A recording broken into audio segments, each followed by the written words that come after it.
ಮಹಾಭಾರತದ ಯುದ್ಧದ ಸಂದರ್ಭದಲ್ಲಿ ಅರ್ಜುನನಿಗೆ ಶ್ರೀಕೃಷ್ಣನು ನೀಡಿದ ಬೋಧನೆ ಅಂದರೆ ಭಗವದ್ಗೀತೆಯ ಸಾರಾಂಶ ಜೀವನದ ರಿಯಾಲಿಟಿ, ಕರ್ಮ ಮತ್ತು ಧರ್ಮದ ಬಗ್ಗೆ ಅತ್ಯಂತ ಮಾರ್ಮಿಕವಾಗಿದೆ. ಹುಟ್ಟು ಸಾವುಗಳು ಪ್ರಕೃತಿಯ ನಿಯಮ. ಯಾವುದೇ ಒಂದು ರೂಪದಲ್ಲಿ ಬಂದು ಹೋಗುವ ದೇಹದ ಬಗ್ಗೆ ಶೋಕಿಸುವುದು ವ್ಯರ್ಥ.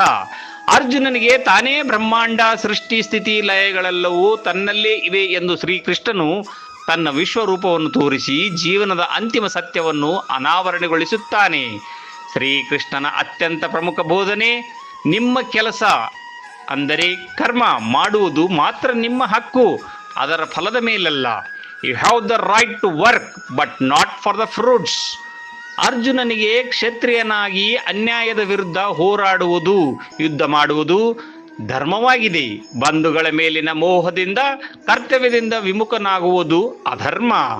ಅಧರ್ಮ ಹೆಚ್ಚಾದಾಗ ಧರ್ಮವನ್ನು ಸ್ಥಾಪಿಸಲು ತಾನು ಅವತರಿಸುತ್ತೇನೆ ಎಂದು ಕೃಷ್ಣನು ಹೇಳುತ್ತಾನೆ. ಧರ್ಮದ ದಾರಿಯಲ್ಲಿ ಕಷ್ಟಗಳಿದ್ದರೂ ಅಂತಿಮ ಜಯ ಧರ್ಮಕ್ಕೆ.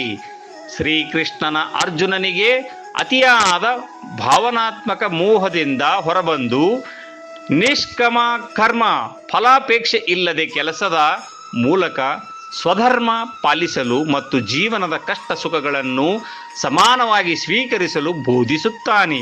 ಇದು ಕೇವಲ ಯುದ್ಧ ಭೂಮಿಯ ಉಪದೇಶವಲ್ಲ, ದೈನಂದಿನ ಜೀವನದ ಸಮಸ್ಯೆಗಳಿಗೆ ಪರಿಹಾರವಾಗಿದೆ.